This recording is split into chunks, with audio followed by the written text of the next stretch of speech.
안녕하세요. 오늘 창세기 오래간만에 창세기 27장 시작하겠습니다. 창세기 27장은 이삭의 말년에 두 아들에게 축복하는 사건을 다루고 있는데요. 이것이 너무너무 중요한 그 메시지를 담고 있어요. 아주 복잡하고 어려운 것 같고, 또 제가 맨 처음에 이 창세기 27장을 읽었을 때는 뭔가 많이 잘못되었는데, 한 사람 한 사람이 다 뭔가가 다 문제가 있는 거예요. 근데 제가, 뭐가 문제인지를 알 수가 없고 성경에는 답이 없으니까 마치, 해답지가 없는 산수 문제를 어렸을 때 풀었을 그 경험이 오버랩이 되더라고요. 계속 떠오르더라고요. 이거 뭔가 잘못되었는데 뭐가 잘못되었나, 어떻게 해야 되나.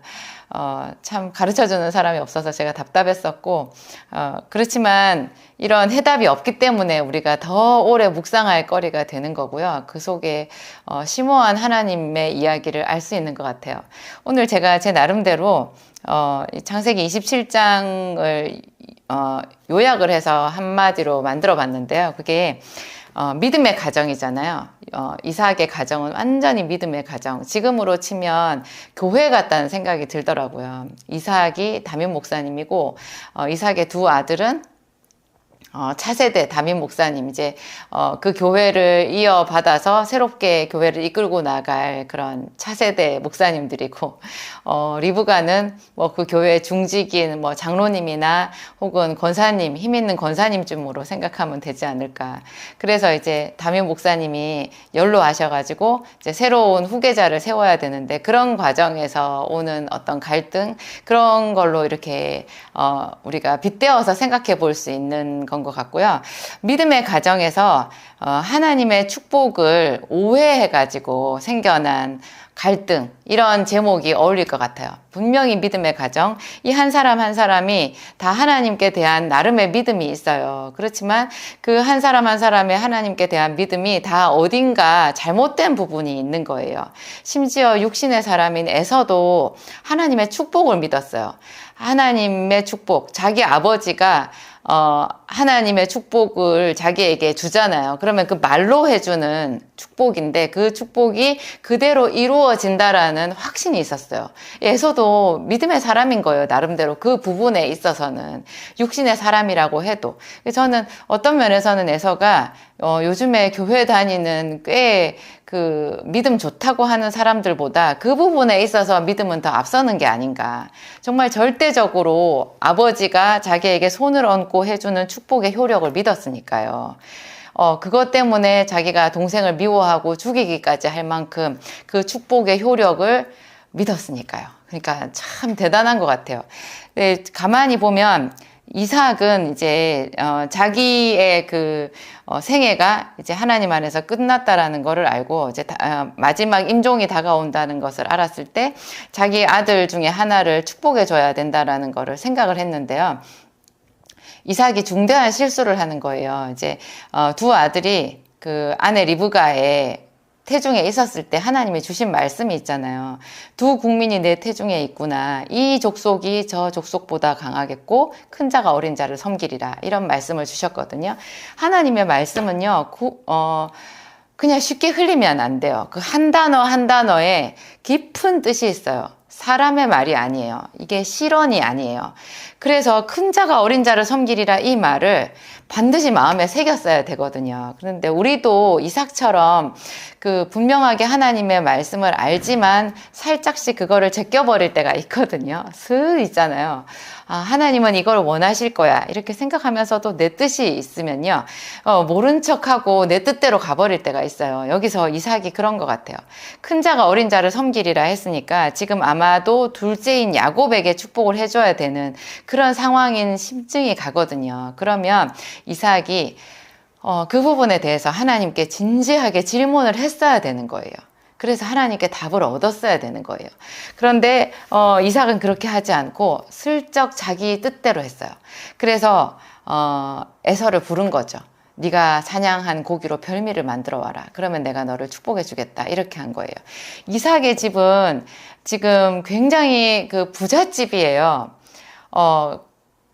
권세가 있는 그런 집이라고 생각하면 돼요. 이런 집에서 후계자를 세울 일이 살짝 할 일은 아니거든요.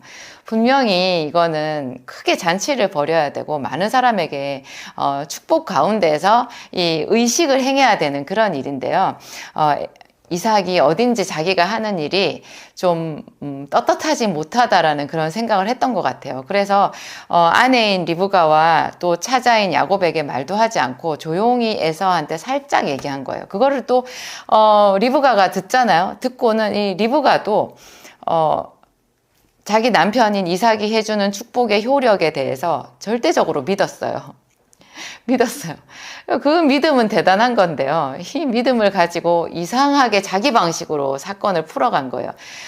리브가는 둘째 아들인 야곱을 더 사랑해서 야곱이 그 축복을 받았으면 했던 거예요. 그리고 어쩌면 리브가는 큰 자가 어린 자를 섬기리라 이 말을 더 생각했는지도 몰라요. 그러면 하나님의 말씀에 더 올곧게 자기가 붙잡혀 있었다라는 결론도 되는데요. 방법이 나빴어요. 남편을 속인 거예요. 그리고 자기 큰아들인 에서를 속여서 이제 야곱과 짜가지고 축복을 가로채고자 했던 이런 방편을 썼을 뿐만 아니라 또 아들인 야곱이 그러잖아요. 어머니 그렇게 하다가 아버지한테 들키면 내가 축복은 고사하고 저주를 받을 수도 있어요. 이렇게 말했을 때 리브가가 그 저주는 내게로 돌리라 이런 무서운 말을 해요.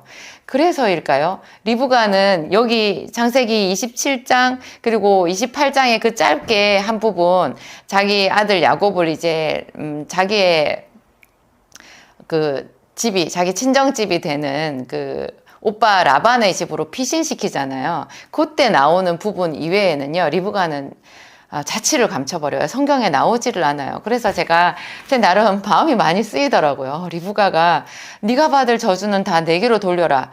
이대로 됐나 보다. 어머, 됐으면 어떡하지? 막 그런 마음이 드는 거예요. 여러분, 하나님 안에서 이런 말 정말 조심하셔야 되거든요.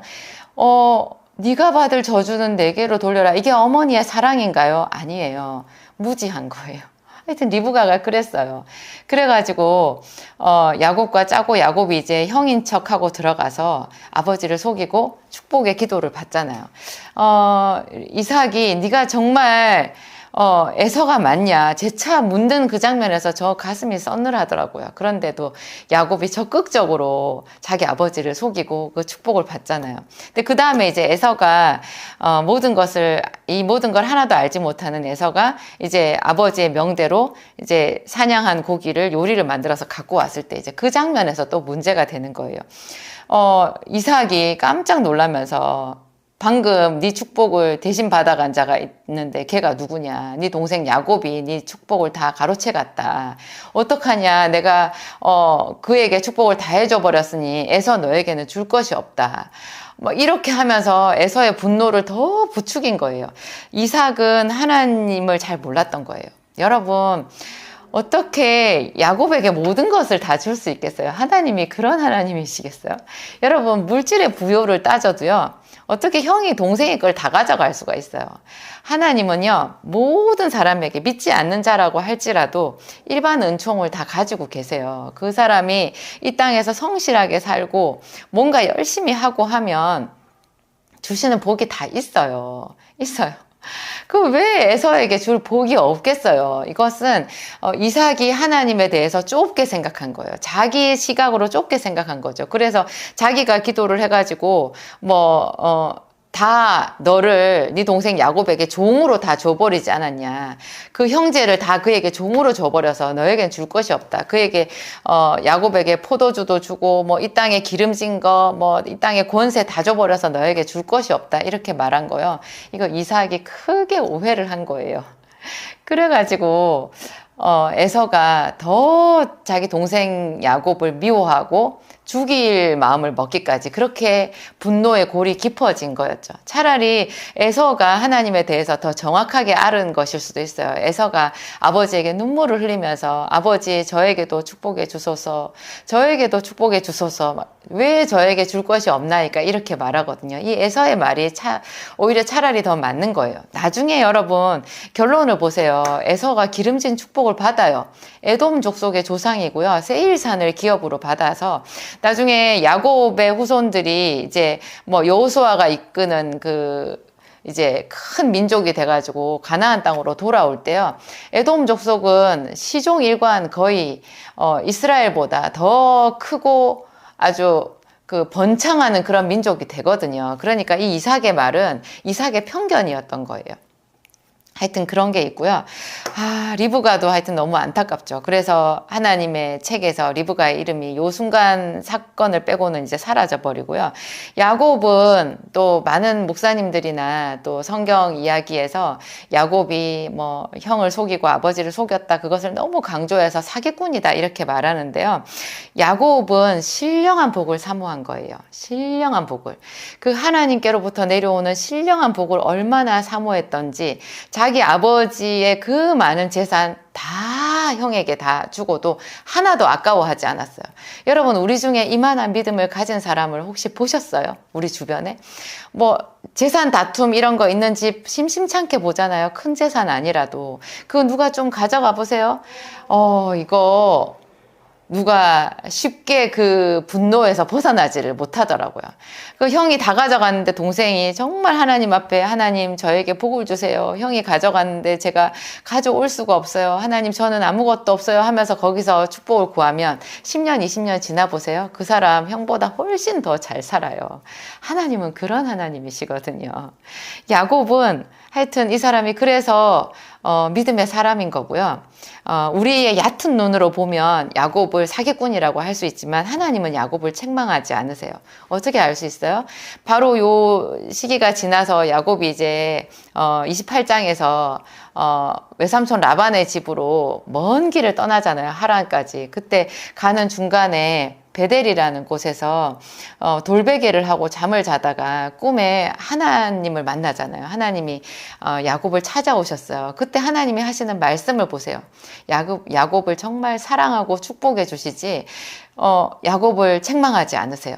하나님은 거짓을 용납하시지 않는 분이거든요. 물론 야곱이 잘못한 것을 결국 하나님께서 실타래를 풀어가기는 하시는데요. 하나님은 정확하게 아시는 거예요. 야곱의 그 순수한 마음을, 신령한 복을 사모하는 그 큰 믿음의 마음을 하나님은 높이 쳐주시는 거예요. 거기에 비해서 아버지와 형을 속인 그것은 애처로울 정도로 그쵸. 어린아이 같아서 한 일일 뿐인 거예요. 흠일 뿐인 거예요. 우리 대부분의 사람들은 야곱보다 거짓말을 더 잘해요. 우리가 더 잘해요. 그리고 우리는 야곱보다 훨씬 더 탐심이 많아요. 이런 재산 다툼, 어떤 자기 이익 다툼에서 물러설 수 있는 그런 큰 믿음을 가진 자가 우리 중에 얼마나 있겠어요. 그래서 야곱이 이스라엘로 나중에 하나님 앞에 인정받는 것 같고요. 에서를 또 보세요. 에서는 하나님이 자기 아버지의 축복 기도를 통해서 자기를 축복해 준다라는 그 믿음은 확고하게 있었지만 그야말로 이 사람은 육신의 사람이었어요. 그래서 자기가 잘못한 것은 하나도 인정하지 않는 거예요. 저는 어떻게 보면 오늘날 그리스도인이라고 하면서 이기적인 사람들의 표본이 에서가 아닌가 그런 생각이 들어요. 자기가 그 영적인 그 장자의 명분을 경홀히 여겼다고 분명히 성경에 나오거든요. 그래서 팥죽 한 그릇에 아무렇지도 않게 그거 너 해라? 나 그런 거 필요 없어. 이런 제스처를 취했잖아요. 그래 놓고도 지금 아버지 앞에서 야곱에 대해서 말하잖아요. 이 27장에. 동생이 나를 속인 게 이번이 처음이 아니라고. 전에도 나를 속였다고. 자기가 경홀히 여긴 건 말 안 하고 동생이 자기를 속였다라고 말하고 있는 거예요. 이것이 에서의 정말 육신적인 부분이고요. 나중에 이제 이 에서가 야복강에서 홀로 환도뼈가 부러지도록 기도하고 난 뒤에 야곱을 만나잖아요. 야곱이 이제 절름발이처럼 장애인처럼 이제 막 다리를 쩔룩거리면서 3번을 절을 하면서 자기에게 나와서 안길 때 그 동생을 끌어안고 통곡하면서 눈물을 흘리고 이제 동생에 대한 분노를 풀거든요. 그때 제 생각에는 그런 거예요. 하나님의 영이 그 에서에게 가르쳐 준 거죠. 네가 잃어버린 게 없다라는 것을. 그리고 네 동생 야곱이 너에게 가져간 것이 없고 이미 네 것은 충분하지 않느냐. 넘치도록 네가 받지 않았느냐. 그리고 네 동생 야곱을 봐라. 백마를 타고 왔냐. 지금 다리를 절면서 저렇게 초췌한 모습으로 네 앞에 종처럼 엎드려서 너에게 절을 하지 않느냐. 이거를 하나님이 가르쳐 주셨던 것 같아요. 하여튼 우리가 이 창세기 27장에서 배울 것 참 많고요. 하나님은 각 사람에게 각 사람의 복을 주셨다라는 것. 우리가 우리끼리 이 안에서 서로 미워하고 시기하는 것 지극히 육신적인 것이고, 그 하나님께서 우리를 위해서 예비해 놓으신 그런 축복의 분량을 몰라서 그럴 수 있다라는 것. 그 이야기입니다. 기도하고 마치겠습니다. 하나님 아버지 감사합니다. 이삭의 이야기를 통하여서 또 야곱과 에서와 리브가의 이 이야기를 통해서 우리에게 너무나 귀한 믿음에 대하여 가르쳐 주심 감사합니다. 하나님은 야곱의 축복을 야곱에게 주셨고 에서에게도 에서의 몫을 충분히 주신 하나님이셨습니다. 하나님, 이삭은 믿음이 좋은 사람이었지만 하나님 어떤 면에서 하나님을 잘 알지 못하였고, 하나님 자기의 좁은 시각에서 두 아들들에게 더 그 분노의 골을 깊게 파는 그런 실수를 범하고 말았습니다. 하나님, 우리 아버지 리브가도 정말 너무나 큰 실수를 하였습니다. 하나님, 우리의 죄를 용서하여 주시옵소서. 우리가 이제까지 범한 죄가 이 이삭과 리브가의 실수에 비하겠습니까? 하나님, 우리의 죄를 다 사하시고 우리를 용서하시고, 하나님, 우리가 그리스도인으로서 하나님의 유업을 누리는 자들이 되게 하여 주시옵소서. 하나님 감사합니다. 창세기를 더 깊이 묵상하는 중에 당신의 자녀들이 하나님의 그 섭리를 알고 찬양하고 더 믿음이 깊어지게 하옵소서. 감사합니다. 하나님, 갈등 가운데 있는 주님의 교회, 갈등 가운데 있는 당신의 가정들, 믿음의 가정들 있다면 하나님 다 그 곳곳마다 하나님께서 은혜를 베푸시고 성령의 기름 부으심으로 하나님 오해가 풀리고 다 각각 하나님을 찬양하는 큰 역사가 있게 하여 주시옵소서. 주님, 우리 인간관계의 모든 갈등을 하나님께 올려드립니다. 아버지, 치료하시고 우리를 새롭게 하여 주시옵소서. 예수님의 이름으로 기도하였습니다. 아멘.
안녕하세요.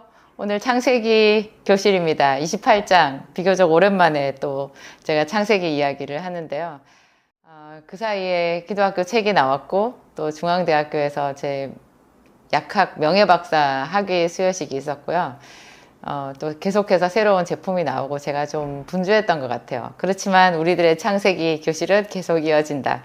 오늘 28장은요, 이제 야곱이 자기 형 에서를 속이고 또 아버지 이삭을 속이고 축복을 가로챘잖아요. 그 이후의 이야기거든요. 이제 본격적으로 우리의 믿음의 선진이 되는, 정말 믿음의 본이 되는 야곱의 이야기가 시작되고 있어요.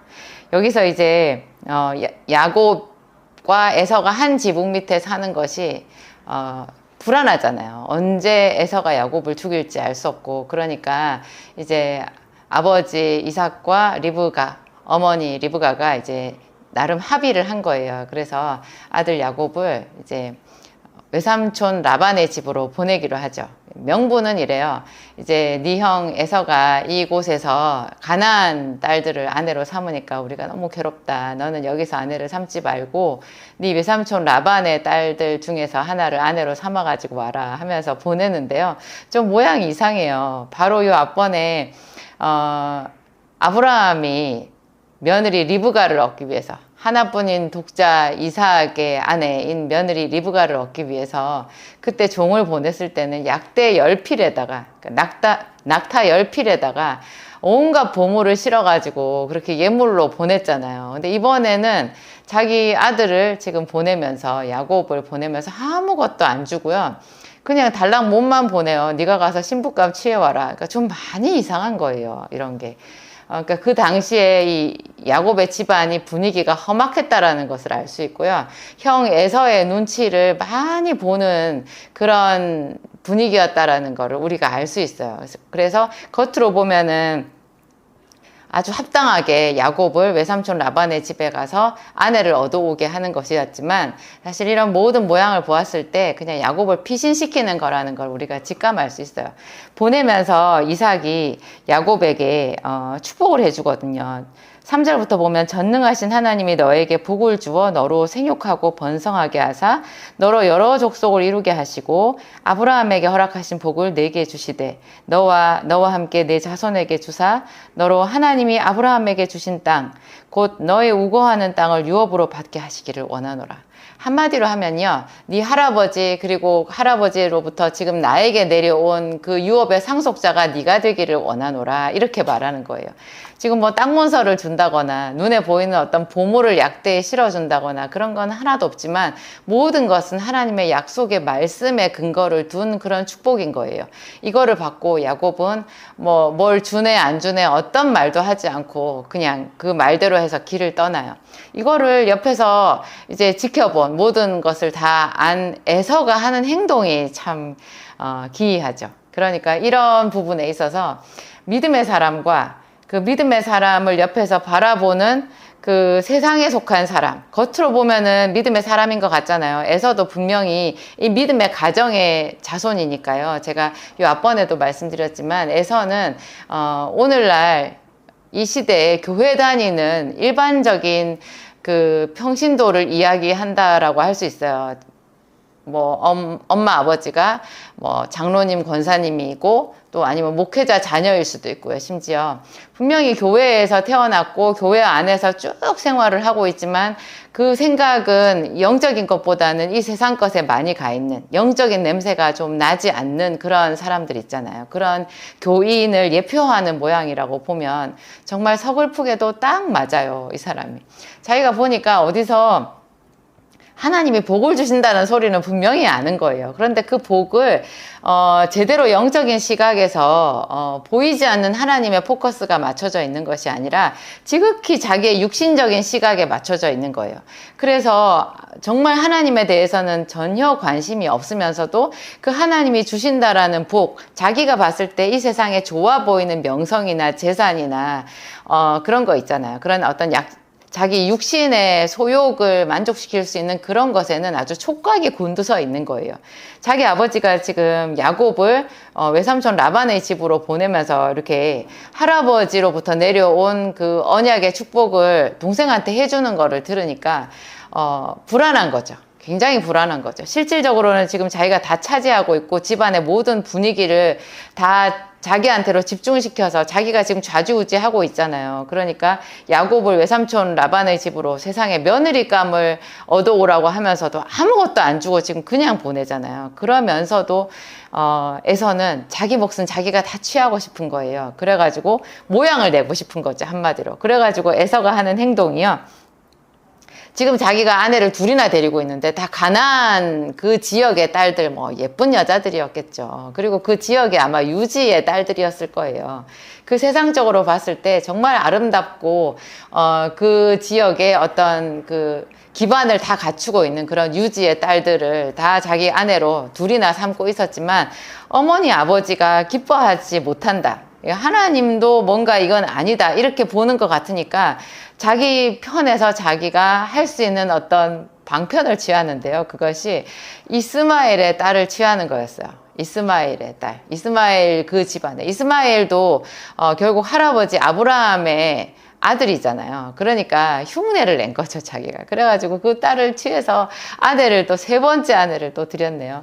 그렇지만 어떤 행동을 취한다고 한들 하나님 안에서 야곱이 꿈꾸었던 그런 하늘의 분복과는 아무 상관이 없는 그냥 공허한 자기 육신의 몸부림일 뿐이었다라는 거예요. 우리 나름대로는 하나님께 열심히 있다고 하고 하나님께 어떤 그 복을 받고자 하는 그런 노력으로 뭔가 하는 일이요, 자칫 이 에서가 한 행동처럼 될 수가 있어요. 그러니까 가장 그 기저에 우리가 하는 모든 그 믿음의 행동 기저에는요, 하나님의 말씀이 있어야 되고 늘 드리는 그 예배에 대한 가장 기본적인 사모함이 있어야 되고 하나님과 교통이 있어야 되는 거예요. 그래서 내 육신의 생각보다도 우리의 생각이 사실 대부분 육신의 생각이거든요. 우리 영적이지 않아요. 영적이지 않아요. 이 영적인 감각이 완전히 죽어버렸잖아요. 그래서 기도가 어려운 거예요. 그래서 예배가 그렇게 우리가 힘쓰고 애쓰지 않으면 그 예배자로 산다라는 게 자연스럽지 않은 거예요. 그 예배 중에 받는 그 하늘의 은혜 이런 것이 희귀한 거예요. 어떤 분은 너무 안타깝게도 제 댓글에다가 이런 말씀을 하시던데, 성령께서 내 안에 계신데 왜 성령을 또 부르나요? 이런 말을 하는 거예요.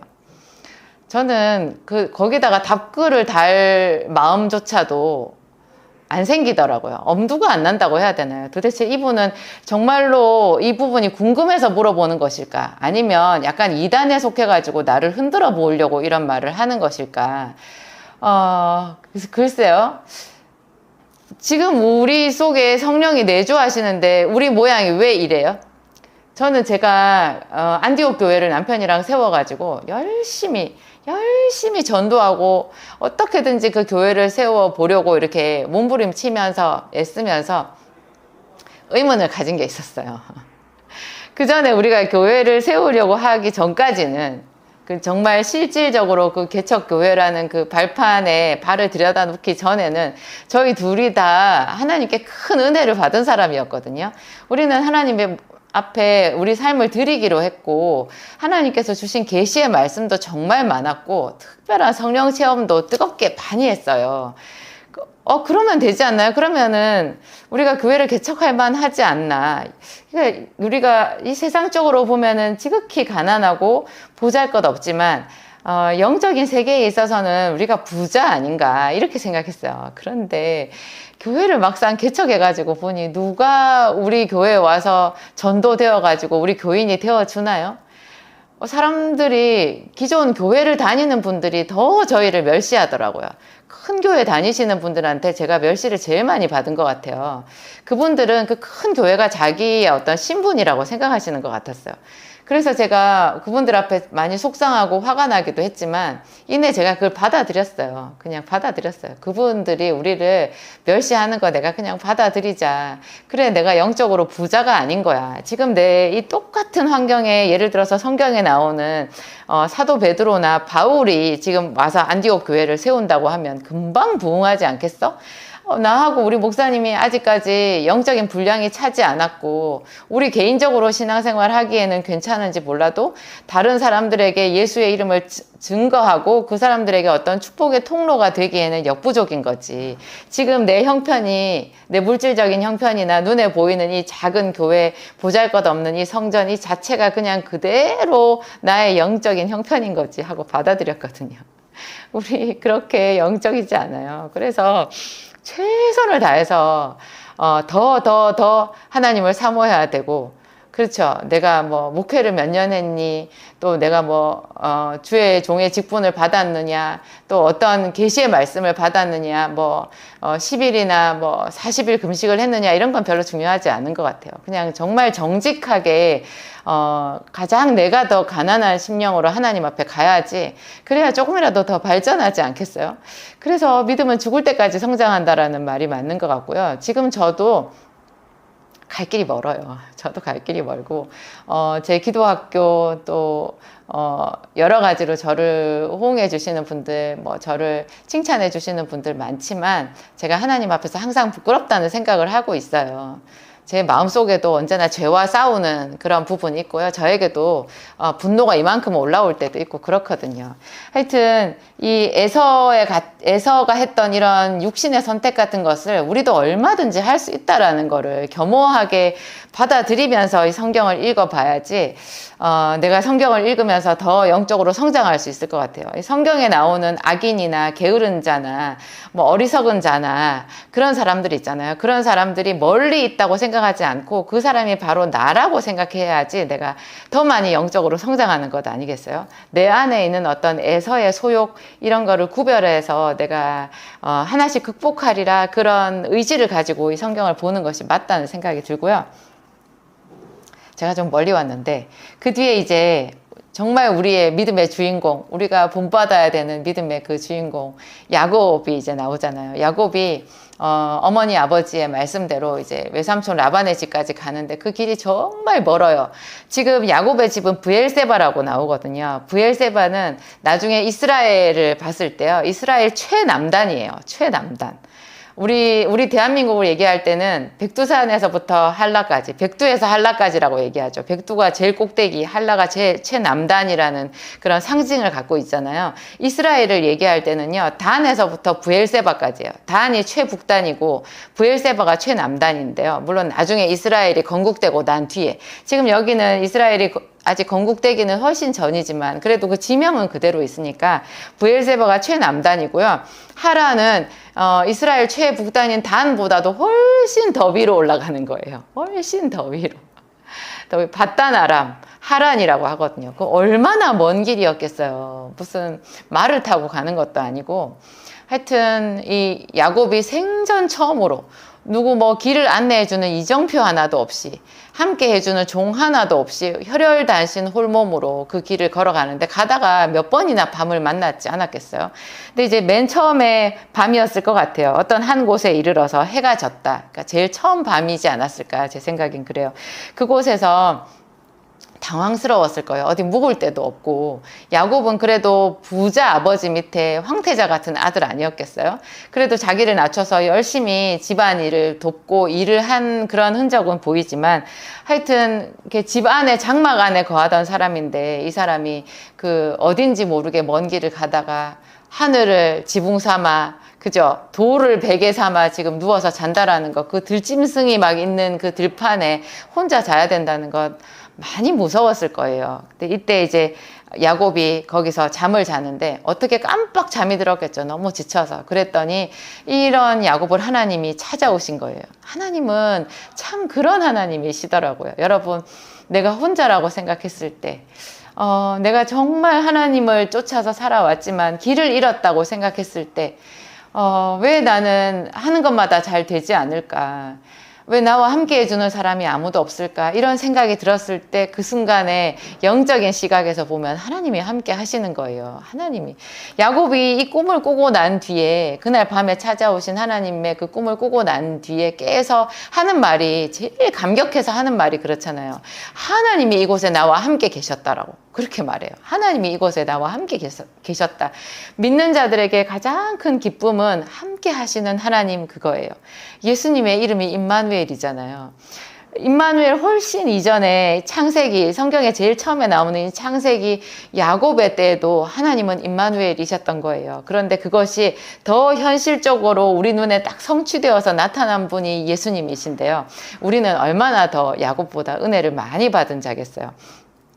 하나님이 꿈에 그 야곱이 있는 자리와 하늘까지 오르락 내리락 하는 사다리를 보여주시고 거기에 천사들을 보여주시고 그 사다리 꼭대기에서 당신의 모습을 보이시면서 거기서 자기 아버지 이삭이 축복해줬던 그 말과 똑같은 말, 그 말보다 더 얹어서 하나님께서 너와 내 모든 자손이 복을 얻을 것이고 그 주변의 모든 족속이 너와 너의 자손을 통하여 복을 얻으리라. 이런 놀라운 언약의 말씀을 해주시거든요. 그러면서 내가 너와 함께 있어. 너를 반드시 이 땅으로 돌아오게 한다는 거예요. 너를 지켜주겠다라는 거예요. 그러면서 내가 너에게 허락한 것을 다 이루기까지 너를 떠나지 아니하리라. 이 부분도요. 참 그래요. 우리는 하나님 앞에 기도할 때 항상 그 지금 기도하는 딱 이것 이루어지기를 하나님 앞에 기도하잖아요. 이것이 많이 사실은 우리 육신적인 생각인 거예요. 하나님께서 우리 인생을 대해서 세우신 계획은요. 우리 인생 전반에 마지막 날까지 이렇게 걸쳐져 있어요. 계속 가는 거예요. 하나님의 약속은 이루어 가는 거예요. 단번에 지금 이루는 게 아니라 우리는 어릴 때부터 좋은 대학 가는 거, 좋은 직장 가는 거, 이것이 마치 인생의 종착역처럼 좋은 직업을 얻고, 그렇죠. 뭔가 보장된 어떤 그런 지위에 이르는 것이 모든 꿈인 것처럼 이렇게 되어 있거든요. 그러면 그 지위에 올라간 사람들은 이제 무슨 꿈을 꾸나요? 참 그런 거 생각해 봐야 돼요. 어떤 부모는 자기 애가 좋은 대학 가는 것이 목표인 사람들이 있어요. 그래가지고 그 애를 좋은 대학을 보내기 위해서 주일날 예배도 빠지고 뭐 기도하는 거, 성경 보는 거 이런 거 생각할 겨를이 없어요. 애 학원 보내야 되고 너는 공부만 해. 기도도 엄마가 해줄게. 너는 뭐 열심히 네 할 일 해. 예배 가서 엄마가 가서 너를 위해서 기도해 줄게. 이런 딱 여기까지는 말하지 않는가 몰라도 뭔가 그런 분위기예요. 그래서 애가 고등학교만 가도 공부 좀 한다 싶으면 예배 안 나오더라고요. 제가 그런 거 많이 보는데 참 안타깝죠. 저는 그런 부모님들한테 말하고 싶은 거예요. 그 아이가 정말로 엄마의 소원대로 아빠의 소원대로 높은 지위에 올랐을 때 얼마나 공허하겠냐고. 그 아이가 높은 지위에 오를수록 정말 필요한 것이 복음이거든요. 하나님이거든요. 그때 가서 신앙생활 못해요. 이렇게 제일 힘겨운 그 대입이라는 또 어떤 성취를 이루는 그런 일생일대의 큰 과정을 하나님 없이 했잖아요. 기도는 엄마가 해준다고 이렇게 알고 했잖아요. 그런 사람이 나중에 높은 자리 가서 새삼스럽게 하나님을 찾는다, 그런 일은 참 생각하기 어려워요. 불신자가 교회로 돌아오는 것보다 어렵거든요. 근데 우리는 계속해서 하나님과 동행하면서 어릴 때부터 하나님과 동행하면서 우리 평생에 어떤 이루어야 되는 큰 그림을 이루어가는 과정에 있는 거예요. 그 과정에 항상 하나님이 함께 해주신다라는 것을 아이들한테 가르쳐야 되고요.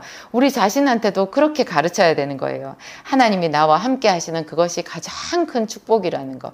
그래서 야곱이 그 꿈에서 깨어가지고요. 너무 감사하면서 자기가 베개했던 돌을 기둥으로 세우고 기름을 붓고 그곳을 베델이라고, 베델 하나님의 집이라는 뜻이거든요. 그래서 야곱이 서원해요. 서원하면서 하는 게 하나님 앞에 그러면 뭔가 이루어 주세요. 그러면 제가 이렇게 할게요 하는 것이 서원이잖아요. 그럼 이루어 주세요 할 때 이루어 달라는 거 좀 큰 거 구하지. 야곱은 기껏 구하는 게요. 나와 함께 계셔서 내가 가는 이 길에서 나를 지키고 내가 먹을 것과 입을 것을 주시고 나로 평안히 아비 집으로 돌아오게 하시면 이게 야곱의 소원이에요. 야곱이 구하고 있는 거예요. 여러분 너무 작지 않나요? 그런데 이게 사실은 진짜라는 거예요. 우리를 지켜주시고 우리와 함께 해달라는 것. 그것이 사실, 그 영적으로 어떤 감각이 있는 사람이 구하는 가장 큰 것이고요. 하나님과 함께 하면 형통한 인생, 그것은 당연한 거거든요. 그러니까 자기 자녀에 대해서 부모가 기도는 엄마가 해줄게, 예배는 엄마가 드릴게, 헌금도 네 이름으로 엄마가 할게, 이렇게 하는 게 얼마나 잘못된 거라는 거 우리가 알 수 있죠. 애가 하도록 해야 되는 거예요. 그 아이의 하나님을 만나도록 그렇게 해줘야 되는 것이 그 아이한테 제일 필요한 거고요. 우리도 그래요. 우리 자신한테 우리가 지금 가지고 있는 기도 제목보다 더 큰 것이 하나님 자신이라는 거 있죠. 하나님 내 인생에 와주세요. 주님께서 나와 함께 해주신다면 제가 지금 어떤 사망의 음침한 골짜기에 있을지라도 저는 기뻐하겠습니다. 감사하겠습니다. 이렇게 나오는 것이 제대로 된 영적인 감각을 가진 사람의 기도인 거죠. 기도하겠습니다. 하나님 아버지 감사합니다. 주는 하늘의 하나님이시지만 당신의 사랑하는 자녀들 곁에 계시고 우리가 주의 이름을 부를 때 우리 곁에 와주시는 임마누엘이십니다. 그래서 하나님을 사랑합니다. 하나님, 당신께서 이 세상에 계신 것, 내가 기도할 때 들으신다는 것, 그것보다 더 큰 기쁨이 없습니다. 하나님께서 살아계셔서 감사합니다. 참으로 다행한 일입니다. 아버지여, 우리가 이 세상에서 얼마나 부조리한 일들을 많이 보는지요. 악인들이 처처에 하나님 횡행하고 그들이 형통하는 것을 볼 때 우리 마음이 답답할 때가 참 많습니다. 그럴지라도 그 순간에 다시 마음을 다잡습니다. 하나님이 함께 하신다고, 하나님이 함께 하신다고, 하나님께서 이 모든 세상을 지으셨고 심판하시고 이 세상을 옳은 길로 인도하고 계시다고 우리가 선포합니다. 하나님, 그 가운데에서도 우리 지금 기도하는 우리에게 주님 가장 예수님이 필요합니다. 주님께서 친히 우리에게 오시옵소서. 우리 교회에 오시옵소서. 우리의 기도를 인도하여 주시옵소서. 무슨 말로 어떻게 기도해야 될지, 무슨 꿈을 꾸어야 할지 우리에게 가르쳐 주옵소서. 하나님, 우리 지식으로는 제대로 된 꿈을 꿀 수도 없습니다. 하나님, 꿈을 잃은 지 오래된 사람도 많습니다. 하나님, 믿음을 주실 때 주님은 반드시 꿈도 주십니다. 우리의 인생에 대해서 하나님이 세우신 그 계획을 알게 하소서. 그 거룩한 계획에 맞춰 우리도 꿈꾸게 하시고, 하나님, 그 꿈을 꾸며 하나님과 동행하여 큰 성취를 이루게 하옵소서. 하나님 말씀 감사합니다. 이제부터 야곱의 일생을 공부할 터인데 하나님, 우리와 함께 하셔서 야곱과 함께 하신 당신을 더 깊이 알아가게 하옵소서.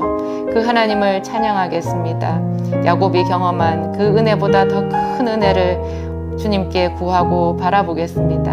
하나님 아버지 감사합니다. 언제나 우리를 사랑하시는 우리 주 예수 그리스도 이름으로 기도하였습니다. 아멘.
안녕하세요. 오늘 창세기 29장입니다. 제가 야곱을 몹시 좋아하는데요. 지금부터 완전하게 야곱의 이야기를 거의 끝까지 할 수 있거든요. 창세기는 야곱의 이야기라고 할 수 있어요. 나중에 뒷부분에 요셉의 이야기가 나오지만 그것도 더 크게 보면 야곱의 이야기 안에 포함되는 거거든요. 야곱이라는 사람 뭐 그렇게 대단해?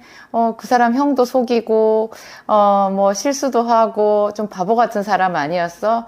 제가 그랬어요. 제가 창세기를 읽으면서 이런 사람이 믿음의 계보 안에 들어가다니. 그렇기도 하고 또 한편으로는 이 정도라면 나도 한번 해볼 만하겠다. 이런 사람이 하나님이 인정해 주시는 사람이라면 나도 내 나름대로 열심히 해보다 보면은 뭔가 잡히겠네. 이런 도전을 저에게 주기도 한 그런 재밌는 인물이에요.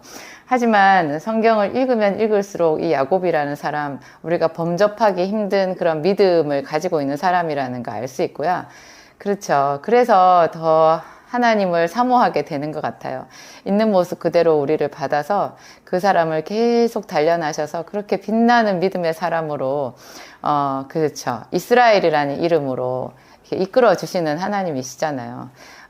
야곱도 대단하지만 야곱의 삶을 단련해 가시는 하나님이 너무나 위대하시는 생각이 들었어요. 오늘 이 30장, 29장이죠. 29장에서는 첫 절이래요. 야곱이 발행하여.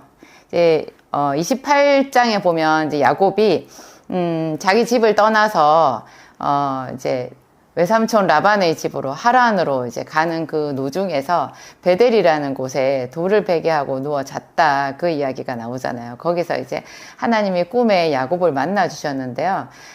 그 꿈이 얼마나 야곱에게 대단했던지, 처음으로 하나님을 만난 그런 놀라운 체험이었거든요. 우리가 꿈을 뭐 밤마다 꾸지만 특별히 이렇게 대단한 꿈을 꿀 때가 있는 것 같아요. 게다가 하나님의 어떤 작정하심이 있었으니까 야곱에게 그 꿈의 창을 통해서 하나님을 만나주신 거잖아요. 그러니까 야곱이 얼마나 거기서 새 힘을 얻었든지 성령의 능력을 힘입었던지 아마 자기 집을 떠나서 처음 맞이한 그 밤에 베델이라는 곳에 이르렀고 그곳에서 이제 그 꿈을 꾼 것 같은데요. 그 베델에서부터 하란까지가 이제 훨씬 더 먼 길이거든요. 그런데 성경은 단번에 하란에 도착한 걸로 나와요. 야곱이 발행하여 동방 사람의 땅에 이르러 이게 하란에 갔다는 얘기거든요. 그 먼 길, 옛날에 제가 그런 이야기 들었어요. 어떤 사람이 퀴즈를 냈는데요. 영국이었다고 들은 것 같아요. 뭐 어디서부터 어디까지 우리나라로 쳐볼까요? 우리나라로 치면 서울에서 부산까지 가는 가장 빨리 가는 방법은 이렇게 그게 퀴즈 내용이었어요. 이제 그거를 퀴즈 공모를 했는데요. 거기서 1등한 사람이요. 낸 답안이 이런 거였어요. 사랑하는 사람과 함께 간다. 사랑하는 사람과 함께 가면 순식간에 가는 거예요. 뭐 비행기를 타거나 뭐 로켓을 타거나 그죠? 뭐 KTX 뭐 무슨 최신 어떤 무엇을 타고 뭐 어떻게 가는 거 뭐 그런 것도 답이 될 수 있겠지만 가장 우리 마음을 시원하게 하는 명쾌한 답이 그건 거예요. 사랑하는 사람과 함께 간다. 야곱이 하나님의 성령을 힘입어서 하나님이 함께 하신다라는 생각이 딱 들자마자 그냥 나머지 길은 하나도 두려울 것도 없고 그 둘째 밤, 셋째 밤도 있지 않았겠어요. 그 짐승의 울음소리가 있는 그 들판에서 한두 밤 잤겠어요. 그렇지만 하나도 문제되지가 않은 거예요.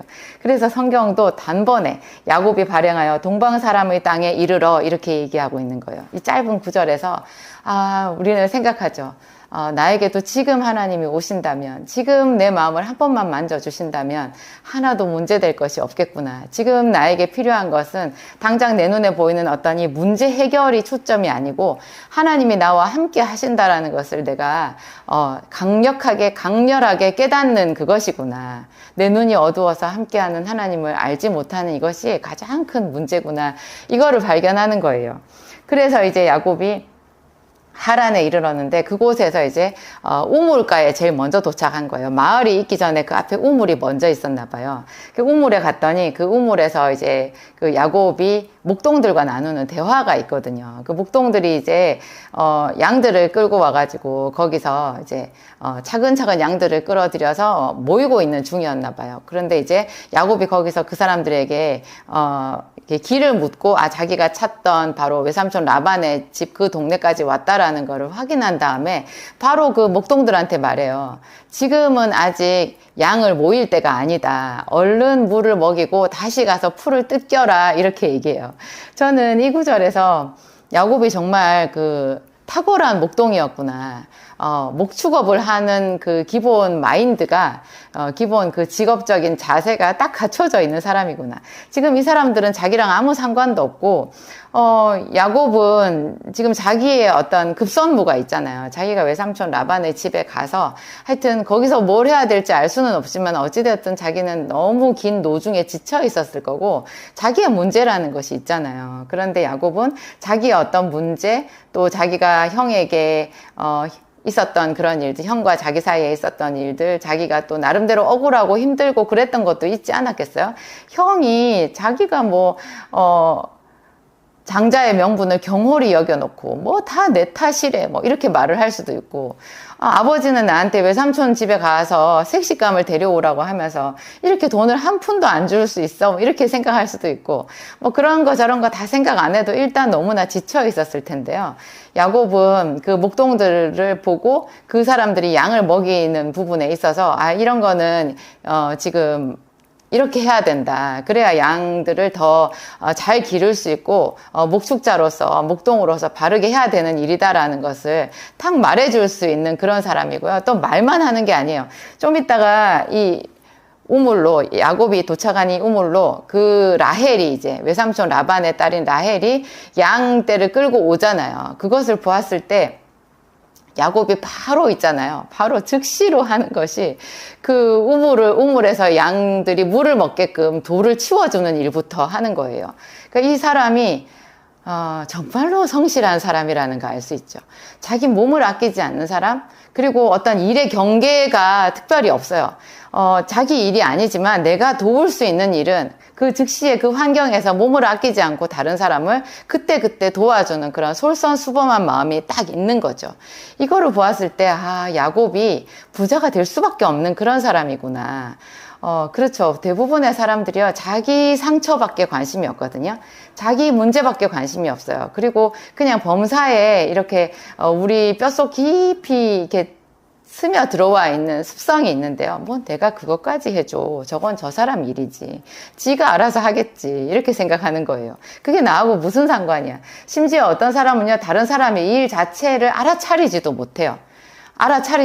지금 저 사람한테는 이 일이 필요하겠네. 이렇게 해야 되는데 라는 그 정도를 알아챌 관심도 없이 그냥 오로지 자기밖에 없는 사람들이 대부분이거든요.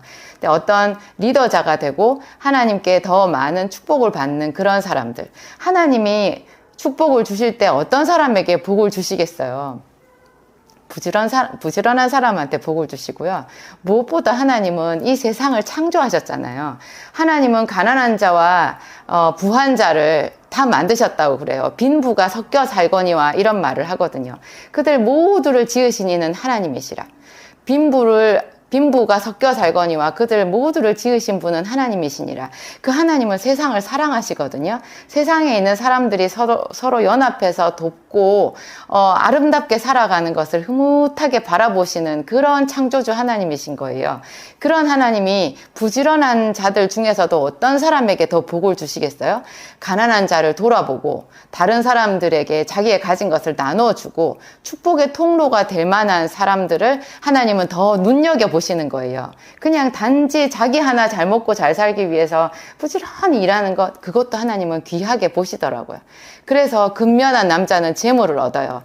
그렇지만 이 근면한 남자가 한 발 더 나가서 다른 사람을 기꺼이 돕고 다른 연약한 자들에게 관심을 갖고 이런 따뜻한 마음을 가지고 있기까지 하다면 그 사람은 정말 하늘이 내려준 부자가 될 수 있는, 사명자가 될 수 있는 그런 자질을 갖춘 사람인 거예요. 그래서 저는 저희 부모님이 원체 가난해가지고요. 제 엄마 아버지가 너무 가난했고 저는 그런 가난한 집안에서 수도 없이 도시 빈민으로 이사를 다녔잖아요. 그렇게 제 눈에 보이는 부잣집, 또 친구 엄마 아버지 잘 사는 사람들, 많이 배운 사람들 눈여겨 보이더라고요. 저 사람들은, 우리 엄마 아버지는 이렇게 못 배우셨는데 저분들은 저렇게 어떻게 해서 저렇게 공부를 많이 해서 훌륭한 부모가 되셨을까, 저렇게 좋은 집에서 자기 아이들을 기를까, 우리 선생님은 참 아는 것이 많으시구나, 저 선생님은 어떻게 저런 자리에 가게 되었을까. 그 어린 마음에 제가 그런 거를 유심히 관찰했던 것 같아요. 책을 보면서도 책 속에서도 그런 위인들, 그리고 뭐 이렇게 소녀가 읽는 그런 고전 소설 같은 거 있잖아요. 그런 것에도 꼭 다른 사람을 도와주는 그런 부요한 사람들의 이야기가 나오잖아요. 그런 거를 제가 유심히 많이 보고 관찰했던 것 같은데요. 그 어떤 책보다 이 성경이 명확하게 그 가난을 돌파할 수 있는 것, 내가 슬픔을 많이 당하고 아픔을 많이 당했지만, 그래서 아픔밖에 없고 내게 있는 것이 아무것도 없는 것 같지만 그 환경에서 일어설 수 있는 어떤 그 실마리가 되는 것들 있잖아요. 그것을 이 성경이 가르쳐 주었고 저는 그 중에서도 야곱한테 배운 것 같아요. 야곱의 이런 작은 습관 있잖아요. 지금 사실 야곱은 자기 집에서 말이 그렇죠, 쫓겨난 거거든요. 쫓겨난 거예요. 한 푼도 뭐 이렇게 받지 못하고 그냥 외삼촌 라반의 집에 왔어요.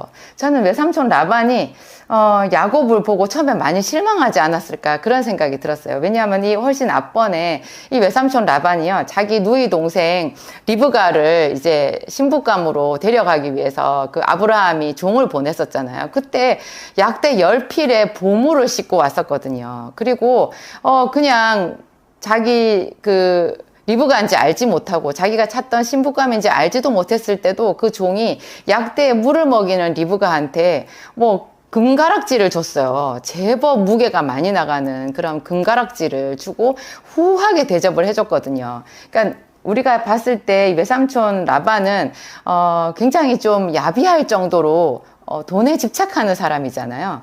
그래서 그때 당시에 그 아브라함이 보냈던 그 예물에 굉장히 감동이 깊었을 거고, 지금 그 아브라함의 손자라고 주장하는, 그죠? 손자라고 주장하는, 리브가의 아들이라고 주장하는 야곱이 어떻게 리브가의 아들인가? 지금 빈털털이네, 얘가. 아무것도 안 갖고 왔네, 이런 것에서 그의 이야기를, 야곱의 이야기를 잘 듣고 네가 틀림없이 나의 생질이 맞다 이렇게 생각하면서도 마음이 찜찜했을 것 같아요. 근데 그 뒤에 뭘로 이 라반이 정말 야곱을 좋아하게 되느냐. 야곱이 라반과 함께 한 달을 있거든요. 그런데 그 한 달 있었던 그때 있잖아요. 그때 완전 이 라반의 마음이 확 열리는 거예요. 14절에 나와요. 한 달을 그와 함께 거하더니, 한 달을 야곱이 라반과 함께 거하니까요. 라반의 입에서 대번에 임금을 정하자는, 네가 그냥 공으로 나에게 일하겠느냐, 네가 얼마 받고 싶으냐, 나한테 정하라, 그 얘기가 라반의 입에서 나오는 거예요. 그러니까 라반 같은 그런 야비한 그 사람, 이기적인 그런 사람도요, 야곱을 보고 감동할 수밖에 없을 정도로 야곱이 능력 있는 사람이었고 몸을 아끼지 않는 부지런한 사람이었다라는 걸 알 수 있죠. 단지 그냥 미련하게 일만 많이 하는 사람도 있는데요. 야곱은 일을 할 줄 아는 일머리가 있는 사람이었던 것 같아요. 그러니까 같은 분량의 노동을 해도 그 노동의 결과로 이 얻어지는 것들 있잖아요. 이 양떼가 불어나는 이런 것이 그 한 달 상간에도 라반의 눈에 딱 띄었던 거죠.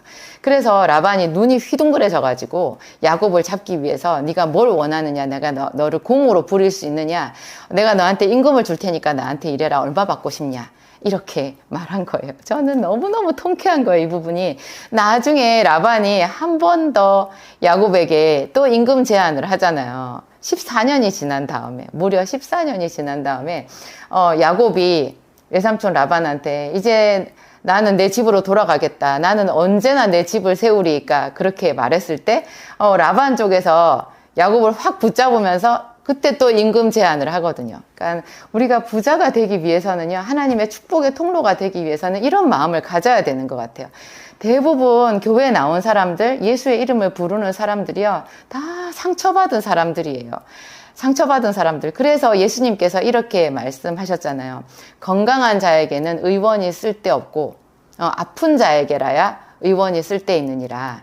내가 의인을 부르러 온 것이 아니라 죄인을 불러 회개시키러 왔노라. 그렇게 얘기하는 거예요. 대부분 하나님의 교회에 온 사람들은요, 아픈 사람, 몸이 많이 아픈 사람, 몸이 아플 때 몸만 아픈가요? 마음은 더 아파요. 만신창이가 된 사람들이 그냥 교회 위로받으러 오는 거예요. 근데 그 사람들에게 하나님께서 하시는 말씀, 축복의 말씀을 하시는데요. 네가 있는 그 아픔에서 하나님의 은혜를 값없이 받아. 이제는 네 아픔에 매이지 말고 네가 다른 사람을 위로해주는 치료자가 되어라. 그러면 네가 점점 더 축복의 통로가 될 것이다. 그렇게 말씀하시는 거예요. 우리 중에 건강한 사람이 별로 없어요. 저도 생각해보면 정말 상처 많은 사람이고 제일 가난한 사람이고, 그렇죠. 그랬어요. 하나님이 어떻게 저 같은 사람을 사모로 부르셨을까? 교회 사모로 부르셨을까? 교회를 세우라고 하면 좀 뭐 어떤 영적인 기반도 있고, 엄마 아버지가 장로님이든지 목사님이든지 그래가지고 영적인 기반, 또 물질적인 기반도 좀 있으면 좋잖아요. 그런 사람을 좀 붙여주시든지. 이 대한민국 얼마나 수준 높고 잘 사는 사람들이 많아요. 배운 사람들도 많고. 그런 사람들 세우시지. 그런 사람들도 세우셨을 거예요. 하나님께는 다양한 종들이 있거든요. 그런데 저 같은 사람도 세우신 거예요. 어떻게 하겠어요? 하나님, 이렇게 십자가가 많은데 우리 교회 십자가 하나 더 세운다고 하나님, 되지도 않은 이 목회 해가지고 무슨 유익이 있나요? 제가 그런 푸념을 참 많이 했는데요. 요새는 제가 많이 부끄러워하고 있어요. 하나님, 우리를 세워주셔서 감사하고, 그렇죠. 지금 제가 기도학교가 이렇게 커지고 또 저희 창세기 교실도 부흥하는 것을 보면서 우리 교회에 오는 성도들 그 뭐 숫자가 몇 명이냐 그런 거 하나도 중요하지 않다라는 거 알게 되었어요. 지금 요새는 또 숫자도 점점 늘고 있지만 하나님의 나라는 경계가 없는 것 같아요. 우리는 영으로 서로 교통하잖아요. 그래서 제가 이 유튜브 채널을 통해서 이런 말씀을 전할 수 있는 것, 제가 골방에서 받은 이 은혜, 저 혼자서 눈물을 흘리면서 성경을 읽고 감격했던 그 은혜를 언젠가 전파하는 날이 올 거라고 생각했는데요. 이렇게 셀카 앞에서 찍은 영상을 가지고 유튜브라는 채널을 통해서 미국에 있는 분들한테까지 이렇게 제 말씀을 듣게 하리라고는 상상도 못했어요. 이것은 하나님만이 하실 수 있는 그런 건 것 같아요. 하여튼 이 야곱은 믿음이 있는 사람이었고 꿈꾸는 사람이었어요. 여러분, 꿈이 없으면 이 현실에 함몰돼 가지고요. 내가 지금 어떤 처지인데, 내가 지금 뭘 할 수 있어? 난 지금 아무것도 없어. 나는 피해자야. 이런 생각밖에 없는 거예요. 그래서 교회 안에서 그렇게 상처받는 사람들이 많고, 다 남을 위로해 주는 것보다는 위로받기에 급급하고, 근데 기껏 좀 봉사를 좀 하나 싶어서 보면 그 봉사하다가 작은 이런 트러블이 생겼을 때 거기에 그냥 여지없이 무너지는 사람들이 많은 것 같아요.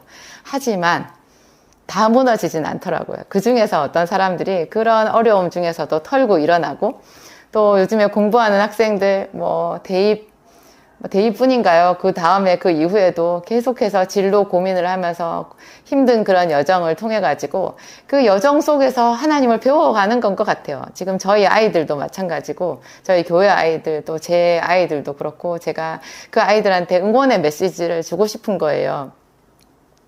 이 엄마도 힘들었다고.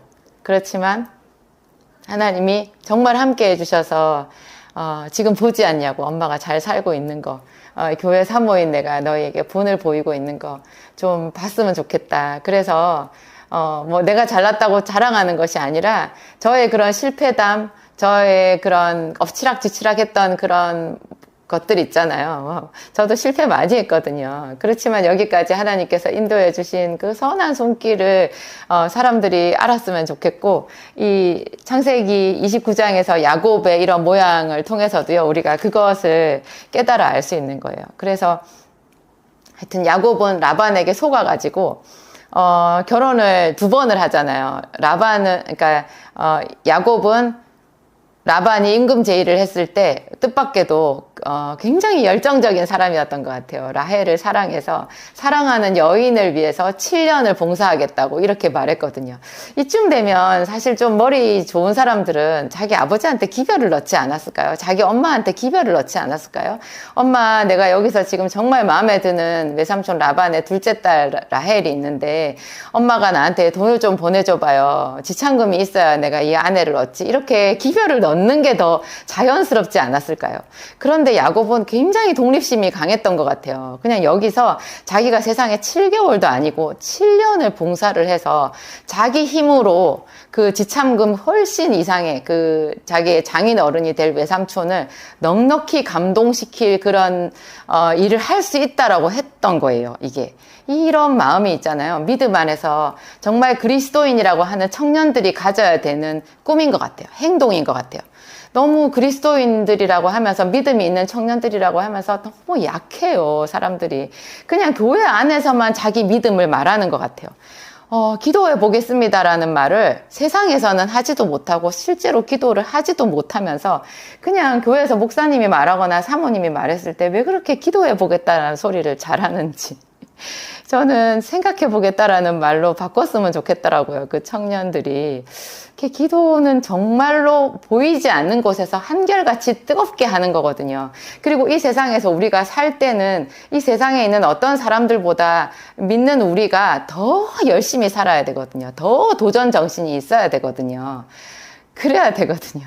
야곱이 그런 면모를 가지고 있는 거예요. 자기가 당당한 거죠. 돈 한 푼 없이 지금 와가지고서도요, 외삼촌 라반한테 자기 7년을 일해주겠다고, 그거면 충분하실 거라고 이렇게 당차게 얘기했고, 라반은 쾌재를 올렸어요. 정말로 야곱이 7년, 또 그 다음에 라반이 속여갖고 또 7년을 더 일했잖아요. 무려 14년을 야곱이 일해줬을 때 라반은 거부가 되어 있었거든요. 생각해 보세요. 여러분들 중에서 지금 오롯이 자기를 위해서 14년 이상 일하지 않은 사람, 제 영상을 보는 사람 중에 별로 없을 것 같아요. 학생들이라고 해도 자기 자신을 위해서 14년 이상 공부한 사람들이 대부분이었을 거거든요. 그렇게 해도 오롯이 자기를 위해서 그렇게 열정을 붓고 고민하고 애쓰고 눈물 흘리고 했어도 우리 중에 뭐 누가 거부가 그렇게 있어요. 그런데 야곱의 이런 마음과 이런 부지런함에 하나님께서 기름 부어 주셨을 때 야곱은 다른 사람 라반을 거부가 되게 만든 거예요. 야곱은 라반이 거부가 되는 것을 보면서도 한결같이 일했어요. 정말 이거 보통 마음 아닌 거죠. 그 이후에 정말 딱 때가 되었을 때 야곱이 생각하지 않았어요. 라반한테 말했어요. 나는 언제나 내 집을 세우리이까. 그렇게 말해요. 이 말을 그대로 하나님한테 기도로 올려드렸을 거고요. 하나님이 정확하게 야곱에게 일하신 거죠.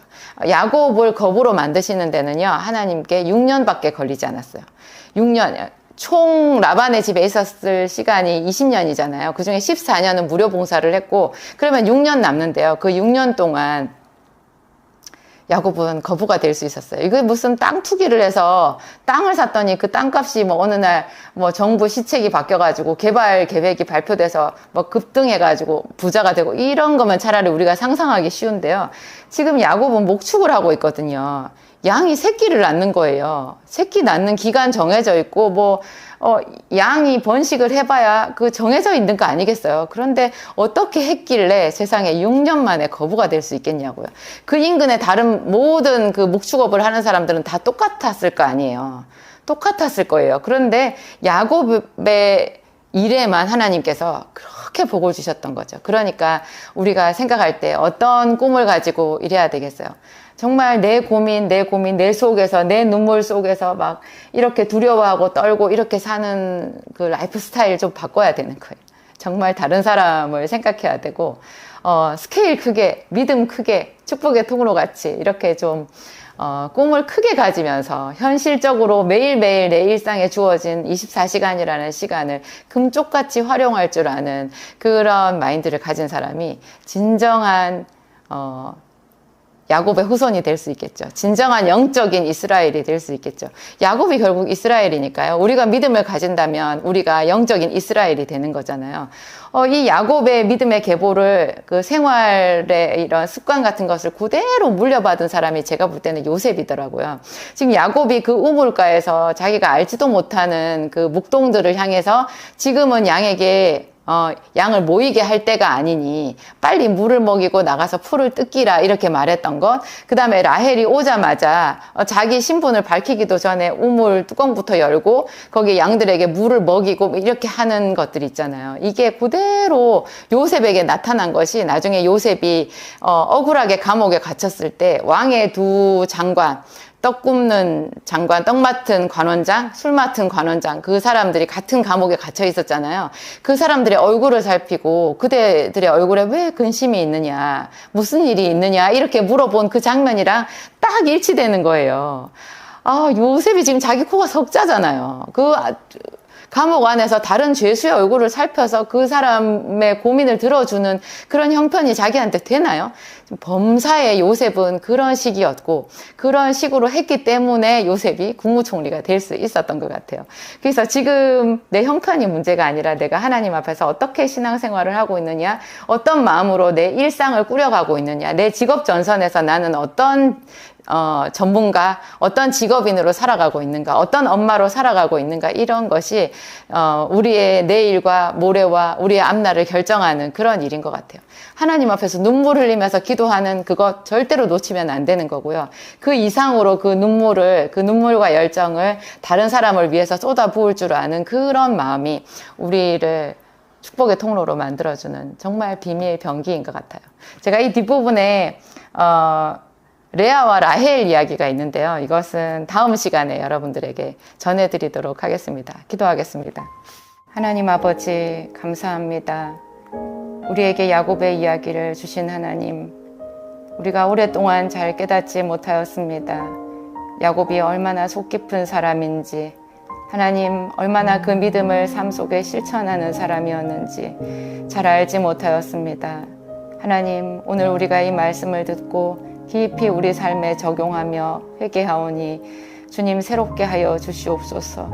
우리 한 사람 한 사람을 하나님 요셉처럼 만들어 주시옵소서. 하나님 우리 아버지 정말 이스라엘로 만들어 주시옵소서.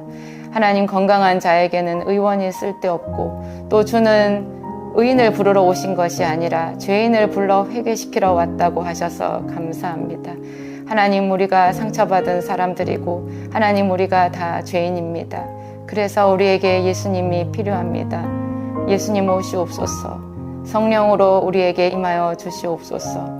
오늘 주의 앞에 기도하는 당신의 모든 자녀들에게 하나님 야곱이 이스라엘로 변모되는 그 놀라운 성실함을 배우게 하시고 하나님 우리 아버지 다른 사람을 돌아봄으로 하나님 진정으로 하나님 앞에 축복받는 한 사람 한 사람이 되게 하여 주시옵소서. 하나님께 영광 올려드립니다. 하나님 우리가 받은 상처까지도 보석이 되게 해주실 하나님, 귀한 재산이 되게 해주실 하나님, 실패와 하나님 낙심을 통하여서 더 깊은 하나님의 은혜를 경험하겠습니다. 하나님 영광 받아 주시옵소서. 예수님의 이름으로 기도하였습니다. 아멘.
안녕하세요. 오늘 창세기 29장 두 번째 시간입니다.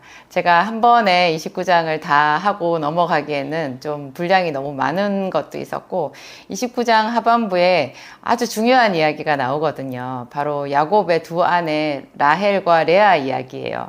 이 이야기에서 우리가 참 깊은 은혜를 나눌 수 있어요. 라헬은 남편 야곱의 사랑을 받았잖아요. 라헬이 동생이었고 레아는 언니였어요. 이 두 사람이 한 남편의 아내가 된 것은 그 아버지 라반의 어떤 계략이 있었죠. 그래서 라반이 그 야곱을 붙들어 두기 위해 가지고 야곱이 라헬을 사랑하는 줄 알고 또 라헬을 아내로 얻기 위해서 7년을 외삼촌에게 내가 무료 봉사를 하겠다. 그러면서 7년을 하루같이 일했다고 했잖아요. 그러니까 야곱이 너무 일을 잘하고 아까운 사람이다 보니까 라반이 이제 머리를 쓴 거죠. 잔머리를 쓴 거죠. 그래가지고 7년이 지난 다음에 이제 야곱이 요구를 하니까 결혼식을 치르고 신방에다가 사실 요즘 같으면 도저히 불가능한 이야기인데요. 그 옛날이니까 가능하지 않았을까. 세상에 신방에다가 신부를 속여서 넣은 거예요. 이제 라헬을 아내로 줘야 되는데 결혼식을 치르고 나서 첫날 밤을 치르고 나서 아침에 일어나 보니까 세상에 라헬이 아니라 레아였던 거예요. 그런 참 끔찍한 이야기가 있는데요. 여러분들도 여성분이면 아마 이 부분이 더 이렇게 그 자기 일 같이 안타깝게 생각이 될 거예요. 자기가 레아라고 한다면 내가 레아라고 한다면 어떤 기분이었을까? 제 생각에는요, 이 레아가 야곱을 짝사랑했던 것 같아요. 그래서 아버지 라반의 그런 그 속임수에 있잖아요. 자기가 그냥 편승해가지고, 물론 자기도 좀 걱정이 있었겠지만, 자기가 혼자서 야곱을 많이 좋아했었으니까, 그 아버지의 그런 계략에 이제 같이 자기가 동참하지 않았을까. 그 뒤에 왜냐하면, 레아가 눈물겹게 남편의 사랑을 연모하거든요. 그 사랑을 기다리고, 그 갈망하고 막 이런 부분이 나와요. 그래서 이게 단지 그냥 아내가 되었기 때문에 남편의 사랑을 연모한다라고 보기는 좀 어렵고 제 생각에는 충분히 레아가 야곱을 사랑했었겠다, 짝사랑했었겠다 그런 생각이 드는 거예요. 다음날 아침에 이제 결혼식 다음날 아침에 야곱이 일어나서 난리가 났을 거 아니에요. 그랬을 때 레아는 어땠을까요? 여러분. 자기는 물론 이제 야곱이 자기를 사랑하지 않고 자기 동생 라헬을 더 사랑한다라는 것을 알고 그 신방에 들어갔겠지만, 그래서 자기가 결혼해가지고 잘하면 남편이 자기를 사랑해 줄 것이다. 나름 이런 이제 그 막연한 생각을 가지고 어떤 기대를 가지고 결혼을 했겠지만, 이 레아도 어렸을 거 아니에요. 그러니까 마음에 정말 상처가 됐을 것 같아요. 정말 많이 아팠을 것 같아요. 그래서 야곱이 이제 난리를 쳐가지고 라반도 또 난리를 칠 거를 다 알고 있었겠죠. 그래서 이제 모른 척하고 아무렇지도 않은 듯이 다시 더 7년을 봉사하라 이렇게 하면서 이제 라헬을 아내로 그 다음 날 또 두잖아요. 그래가지고 이제 이 자매가 남편 야곱 하나를 두고 각축전이 벌어지는 거예요. 나중에 먼 훗날 모세 시대에 하나님이 율법을 주실 때요, 그 율법의 내용에 그 말이 나와요. 자매를 아내로 함께 취하지 말라고. 하나님께서 이 일을 보시고 그렇게 모세의 율법에다가 기록해 놓으신 게 아닌가. 하나님이 너무 안타까워 하셨던 것 같아요. 이때부터 이제 이 창세기 29장 하반기에 이제 이야기가 나오는데요. 야곱이 또한 라헬에게로 들어갔고 그가 레아보다 라헬을 더 사랑하고 다시 7년을 라반에게 봉사하였더라.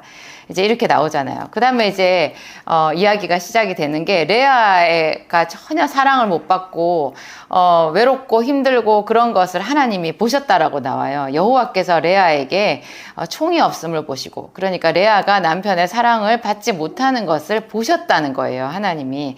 그래서 여호와께서 레아의 태를 여셨대요. 그렇지만 라헬은 무자했다는 거예요. 레아가 아들을 잉태해요. 내리다지 4명의 아들을 낳거든요. 라헬은 하나도 못 낳을 동안 레아는 4명을 낳는데요. 그 아들을 낳을 때마다 레아가 그 아들의 이름을 짓는 장면이 여기 나오거든요. 그 장면을 자세히 이렇게 보잖아요. 그러면 이 레아가 참 하나님을 신뢰하고 자기의 그 사랑받지 못하는 서러움, 고통 속에서 하나님의 은혜를 갈구했다라는 것을 우리가 알 수 있어요. 그리고 무엇보다도 지금 야곱이 왜 외삼촌 라반의 집에 왔어요? 자기의 신부감을 얻기 위해서 가나안 땅에 있는 그 타락한 집안의 딸들을 아내로 삼지 않고 자기 어머니의 친정이잖아요. 그리고 아브라함 자기 할아버지 그 아브라함의 족속이잖아요. 그 본토 친척 그 집에 가서 거기서 그래도 믿음의 계보가 있는 그런 딸을 아내로 얻기 위해서 지금 온 건데요. 그렇게 해서 와서 라헬이라는 아내를 얻기 원했잖아요. 그렇지만 실상 가만히 보면 라헬은 신앙이 없어요. 레아가 정말 신앙이 있는 거예요. 레아가 처음에 이제 아들을 낳고 르우벤이라는 이름을 짓고서는요, 이렇게 말해요. 여호와께서 나의 괴로움을 권고하셨다. 매번 여호와께서 이렇게 말해요. 여호와께서 나의 괴로움을 권고하셨다. 그러면서 이제는 남편이 나를 사랑하리라 이렇게 말해요. 그리고 두 번째 또 아들을 낳았는데요. 여호와께서 나의 총이 없음, 내가 사랑받지 못함을 들으셨으므로 그가 내가 사랑받지 못하는 아내라는 것을 아셨기 때문에 나에게 이 아들도 주셨다. 이렇게 말하면서 시므온이라는 이름을 또 지어요. 그리고 또 세 번째 아들을 낳거든요. 세 번째 아들을 낳고는 이제 석삼이잖아요. 세 번째 우리 3, 3번 중요하지 않나요? 그래서 아마 레아도 그렇게 생각한 것 같은데, 남편이 이제는 나와 연합하리라. 나와 연합하리라. 도무지 남편의 마음이 자기에게 돌아오지를 않잖아요. 라헬에게만 가 있잖아요. 그러니까 이제 레아가 믿음으로 선포한 것 같아요. 이제는 남편이 나와 연합하리라. 그 다음에 네 번째 또 아들을 낳아요. 그때 이제 네 번째 아들을 낳았을 때, 네 번째가 그래요. 이제는 여호와를 찬송하리라. 저는 여기서 있잖아요. 네 번째 아들을 낳을 때 레아의 어떤 한층 하나님 앞에 가까워지고 자기의 어떤 간절한 그 남편의 사랑받기를 원했던 자기의 그 뜨거운 마음을 좀 하나님 앞에 내려놓은 듯한 그런 느낌이 드는 거예요. 네 번째 유다를 낳았을 때는요, 그냥 다른 말이 없어요. 이제는 여호와를 찬송하리라 이렇게 말해요. 그러니까 레아가 아들을 셋을 낳고 네 번째 유다를 낳을 때쯤에는요, 그냥 하나님 앞에 모든 것을 다 자기의 욕심이나 자기 생각, 자기의 간절한 그런 욕구를 내려놓았다라는 그런 성화의 단계 이런 게 아닌가. 이 젊은 여자지만 그 사람이 이렇게 했다라는 그런 느낌이 나더라고요. 그래서 이제는 뭐 남편이 나와 연합하리라, 남편이 이제 나를 사랑하리라, 뭐 그런 말을 하지 않고 그냥 선포하는 거예요. 그냥 하나님을 찬송하겠다고. 이제는 여호와를 찬송하리로다. 이렇게 말하면서 그 찬송한다는 뜻의 이름인 유다를 지어준 거예요.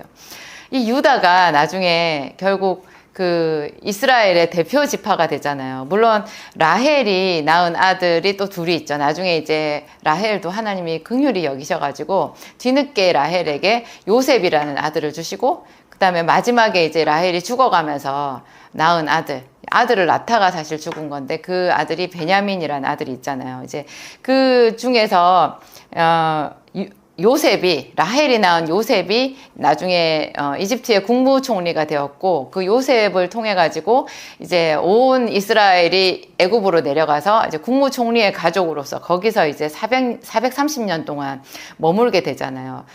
나중에 출애굽해가지고 또 그 가나안 땅으로 돌아갔을 때도요, 요셉의 지파가 두 지파가 되거든요. 요셉의 두 지파가 므낫세와 에브라임이잖아요. 그래서 역대기에는 그렇게 나와요. 요셉이 장자라고.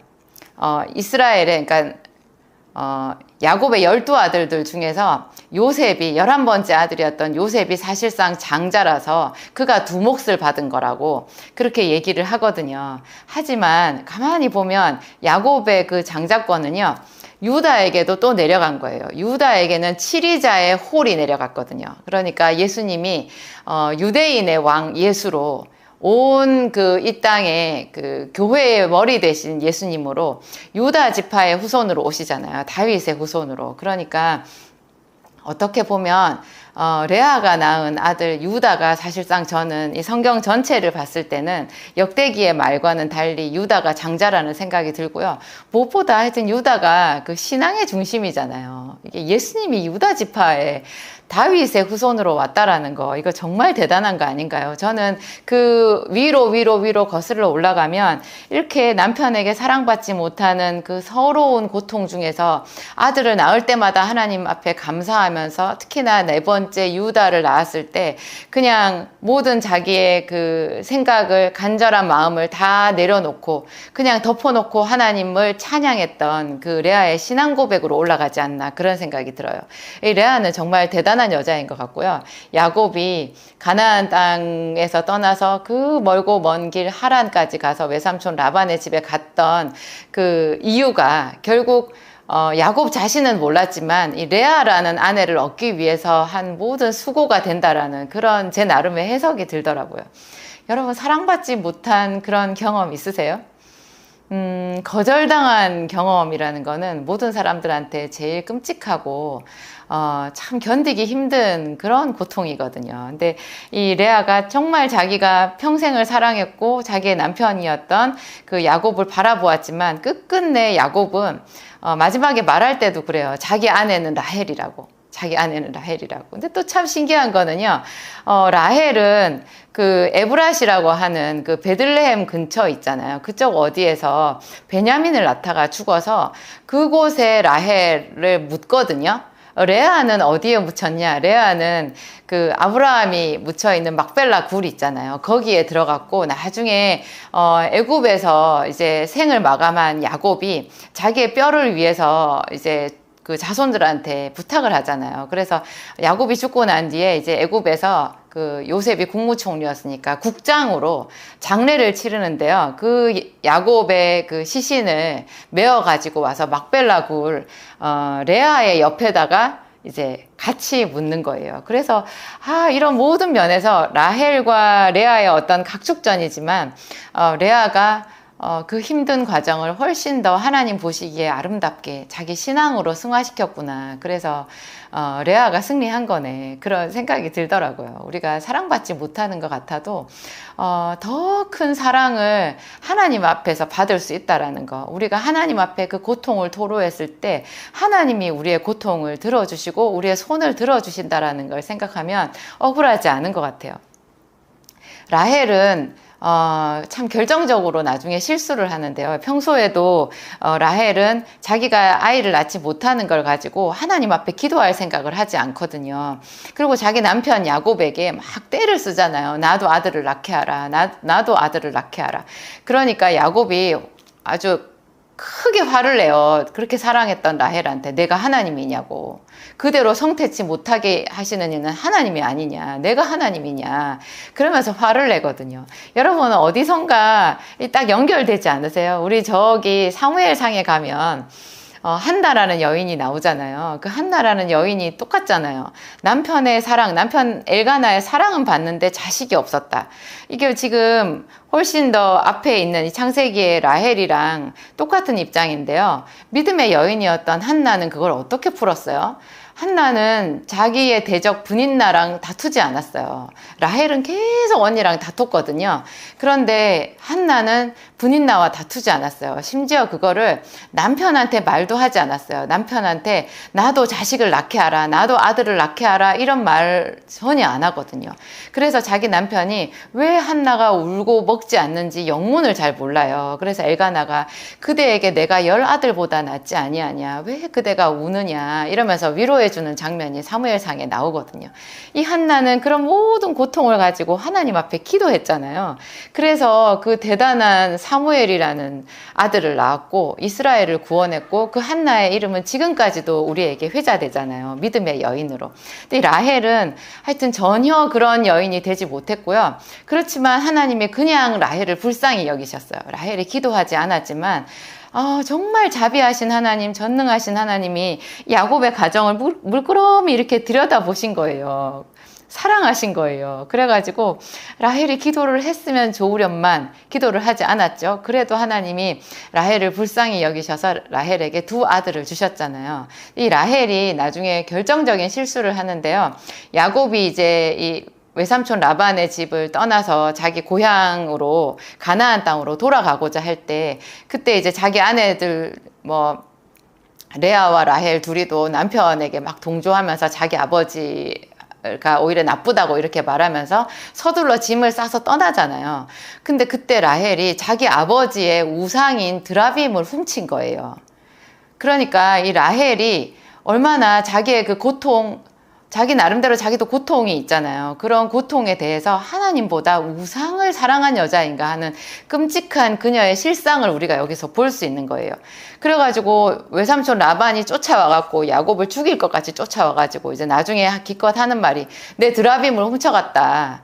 그래서 막 뒤지니까 그때 아무것도 안 나오잖아요. 왜냐하면 라헬이 그 드라빔을 나귀인가 그 약대 안장 밑에다 놓고 자기가 그 위에 올라타가지고요. 아버지가 거기를 수색하려고 하니까 자기가 지금 경수가 나서 내려갈 수가 없다 이렇게 거짓말을 한 거예요. 그래서 지나갈 수 있었거든요. 근데 그때 이제 야곱이 자기 외삼촌 라반한테 굉장히 화를 내죠. 내가 그 외삼촌한테 뭘 훔쳤냐고. 왜 나를 원수같이 쫓아와가지고 이렇게 다 뒤지고 하시냐고. 그러면서 하는 말이 누구든지 외삼촌 라반의 그 드라빔을 훔친 자는 죽고 살지 못하리라. 이렇게 말을 해버린 거예요. 그것이 자기 아내 라헬일지 야곱이 상상이나 했겠어요. 드라빔을 훔친 죄에다가 그런 죄에 대해서 정말 하나님의 사람이었던 야곱이 한마디로 딱 일침을 놓잖아요. 그는 죽고 살지 못하리라.